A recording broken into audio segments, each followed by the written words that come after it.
Раньше я работал в глубокой сети, и это моя история. Часть 3. Всем привет, это снова Райан. Я упоминал в своем последнем сообщении, что ситуация становится напряженной, поэтому мне пришлось разбираться с этим и даже уехать из города. Я получил несколько угроз из-за того, что рассказал о произошедшем, но, кажется, сейчас я в безопасности и вполне успешно скрыл свои следы. Хотя все еще не могу избавиться от ощущения, что за мной наблюдают. Но пока списываю это на паранойю. А сейчас позвольте продолжить свою историю. После своих приключений на ферме я решил, что больше никогда не вернусь туда, независимо от суммы, которую за это предложат. Да, деньги были большие, мне понравилось их тратить, и, конечно, меня не отпускало любопытство. Но при этом хотелось жить. А поездка туда значительно сократила бы продолжительность моей жизни, и даже если бы старуха не подстрелила меня, я бы, скорее всего, умер от остановки сердца, просто вступив на земли фермы. Мэтт вовсю расследовал это дело. Я писал ему несколько раз, но получал в ответ только отписку «занят». И хотя я не мог помочь, но беспокоился за него. Вся эта история оказалась странной и не только из-за старушки, любившей пострелять из дробовика. Так что я решил покопаться в ней сам в надежде найти что-нибудь такое, что поможет Мэтту. Честно говоря, меня мучила неизвестность, но опять же, знание некоторых вещей вполне могло действительно убить меня. Как бы там ни было, я начал с того, что тщательно покопался в информации о пропавших подростках. Судя по статьям в интернете, 2 детей мэра пропали пару месяцев назад, а учитывая то, что старуха застрелила их всего 2 недели назад, то либо старик мне солгал, либо дети пропали еще до того, как появились на ферме. Остальные подростки пропали друг за другом с разницей примерно в 2 месяца и примерно в одних и тех же обстоятельствах. Они отправлялись к друзьям или на какую-то тусовку, а затем исчезали. При этом не оставалось никаких следов, никаких свидетелей, никаких зацепок. И все они теперь мертвы. Пропали дети влиятельных людей в городе, потом 2 из них объявились на ферме на окраине города.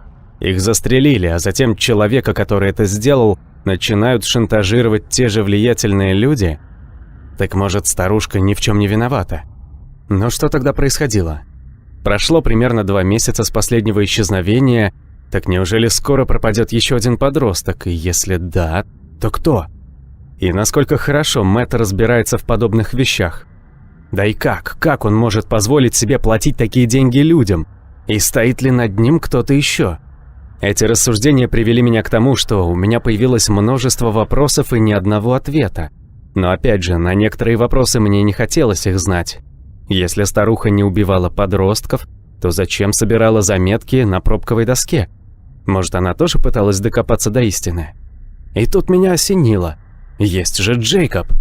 Я написал ему электронное письмо, спросив, осталась ли у него фотография пробковой доски, а также попросил связаться со мной, если у него появится для меня работа. И ответ пришел довольно быстро. «Райан, у меня есть фотография, но я не могу тебе ее показать. Они для Мэтта». Спроси лучше у него. Спасибо за предложение о помощи, я напишу, если у меня появится работенка. Ты хороший парень. Я сокрушенно вздохнул, понимая, что Мэтт не станет мне присылать фотографию пробковой доски. Мне не хотелось действовать за его спиной, к тому же Джейкоб работал на Мэтта, но... Я все же написал. «Джейкоб, я расследую то же дело, что и Мэтт. Пожалуйста, мне очень нужны эти фотографии. Давай я за них заплачу». Что самое ироничное, я бы рассчитался с ним теми же деньгами, что он заплатил мне. И вскоре пришел ответ. «Лови ссылку. Она удалится через 5 минут, так что поторопись. Денег не надо, оплатишь помощью, когда она мне понадобится». Я не стал спорить с Джейкобом еще и потому, что не пришлось расставаться с деньгами, так что я быстро перешел по ссылке на довольно популярный сайт, а затем принялся тщательно изучать фотографии, пытаясь выискать на них все, что только можно. Я потратил на это несколько часов, но мне так и не удалось узнать что-то стоящее, ну кроме того, что все подростки оказались связаны с наркотиками. Ничего тяжелого, просто травка и несколько эпизодов с таблетками. Полагаю, если у тебя богатые родители, то ты можешь тратить деньги на подобное дерьмо. Непонятно, как старая леди узнала об этом, но с другой стороны, все, что касалось этой ведьмы, оставалось за гранью моего понимания. Те 2, что влезли на ферму, оказались дилерами травки. Они жили в городе, и для меня оставалась загадкой, откуда они брали дурь, а остальные только покупали у них.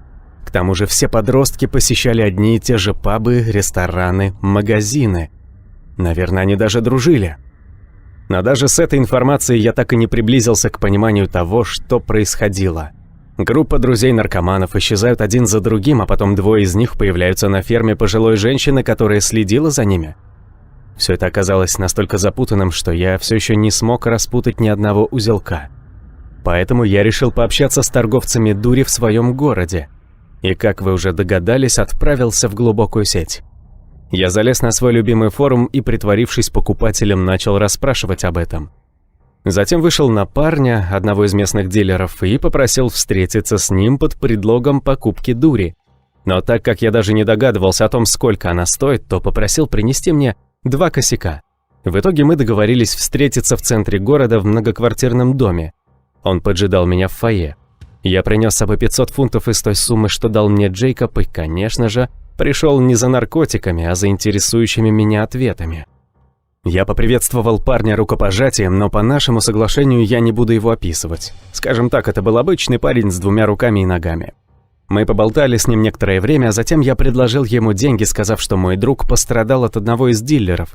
И чтобы выяснить, от кого именно, попросил у него рассказать кое-что о других торговцах дури. Оказалось, предприниматель, чей ребенок пропал без вести, вкладывал деньги, чтобы запустить торговлю наркотиками в глубокой сети. Но это все, что мог мне поведать дилер. И добавил, что ему и самому не нравится глубокая сеть, но приходится общаться там, потому что так сказал босс. Еще он сказал, что слышал об убийстве 2 дилеров, но не знает, кто это сделал. В итоге я поблагодарил его и отправился домой. Как думаете, мне понравилось быть Мэттом? Это оказалось довольно захватывающе. И хотя ситуация все еще оставалась запутанной, это того стоило. Кстати, я не курил дурь. На самом деле ее еще при мне выкурил дилер. Сказал, что стукачество вызывает у него нестерпимое желание покурить. Но я все же отдал ему 500 фунтов за полученную информацию. Что же мне удалось выяснить? Кучка подростков-наркоманов, друживших между собой, неожиданно пропадают без вести по дороге к своим друзьям, которые распространяют дурь в глубокой сети, работая на какую-то местную шишку, чей ребенок тоже дружит с ними. Через какое-то время эти дилеры влезают в дом фермеров, один из которых следит за ними, и их убивают. Все это наводит меня на мысли, что предприниматель чертовски коррумпирован. Так что я обратился к Ларе, с которой тоже познакомился в глубокой сети. Она работала курьером там, перевозя посылки с неизвестным содержимым от одного заказчика другому за неплохие деньги. Так что я написал ей и спросил, бывали у нее заказы в том районе, остались ли какие-нибудь контакты. Через пару часов, которые я провел, уставившись в потолок и размышляя, зачем вообще ввязался во все это, я получил от нее сообщение. «Привет, незнакомец, давно не болтали. Да, у меня было несколько заказов. А что? Что-то случилось?» Несколько секунд я обдумывал, что ответить. Стоило ли рассказать ей правду? В итоге я написал: «Какой-то дилер напал на моего друга, и мне хотелось бы выяснить, кто он». Я остановился на пару секунд, а затем с невероятным трепетом допечатал. Но оказалось, что они пропали несколько недель назад. Знаешь что-нибудь об этом? Под тиканье часов я ждал ответа, затаив дыхание. И вот он пришел. «Да, кажется, я понимаю, о ком ты говоришь. Я довольно часто покупал у него. Он торгует в основном дурью, верно? В последний раз, когда я с ним встречалась, он упоминал, что за ним кто-то следит. А еще с ним было несколько ребят примерно его возраста. И половина из них, как всегда, глазели на меня. Глупые дети». Я поблагодарил Лару за помощь и пообещал, что больше не буду пропадать и стану писать ей чаще. Что ж, кажется, я начал понимать, что происходило. Кучка подростков вместе с их высокопоставленными родителями решили открыть свой наркобизнес в глубокой сети, а так как среди них оказались мэр, инспектор полиции и довольно богатый предприниматель, они могли очень хорошо развернуться без какого-либо риска. А всех, кто пытался им помешать, думаю, их стали бы прессовать, как ту пожилую пару. Я подумал о том, что, может, обо всем этом знает Мэтт. Может, он мог бы мне помочь. Так что я написал ему большое письмо, выложив все, что узнал от своих источников. Мне потребовалось на это не меньше часа. И его ответ пришел быстрее, чем все предыдущие. «Черт побери, Райан, ты решил поработать за меня? Я пытался выяснить хоть что-то, но трудно встретиться с кем-то из знакомых, находясь за несколько сотен километров от вашего города. Я даже подумывал о том, чтобы вновь попросить тебя о помощи. Но теперь мне не придется это делать. Молодец. Я сейчас же постараюсь узнать что-то большее. А пока ты должен залечь на дно. Ты не представляешь, какие потенциально опасные люди стоят за этим. Деньги перевести на тот же счет, что и в прошлый раз? Это сообщение слегка озадачило меня. Мне удалось узнать больше, чем Мэтту? Эти люди опасны? Вернее, я знаю, что они напали на пожилую леди, но к чему это привело? Я так крепко задумался, что не сразу обратил внимание на слова Мэтта про деньги, так что быстро написал ему «да» и пожелал ему удачи. А через минуту мой счет пополнился на 900 фунтов. Боже, конечно, с учетом расходов я заработал всего 400 фунтов, но все же, это хорошие деньги. Но стоило ли это того, чтобы рискнуть? Ослушаться Мэтта и продолжить расследование? На сегодня все. Прежде чем продолжить, мне нужно удостовериться, что некоторые люди не против, чтобы я упомянул их в этой истории. В конце концов, то, что я рассказываю, незаконно. Но думаю, вскоре мне удастся получить эти разрешения. Все же деньги многое решают, к тому же я не тратил бездумно все, что получил от Мэтта. Так что могу позволить себе дать пару взяток. Прошу прощения, что растягиваю события, но в этой истории множество факторов, и мало какие из них контролирую я сам. Надеюсь, скоро увидимся. А пока я отправляюсь в постель, где проведу еще одну мучительную ночь без сна.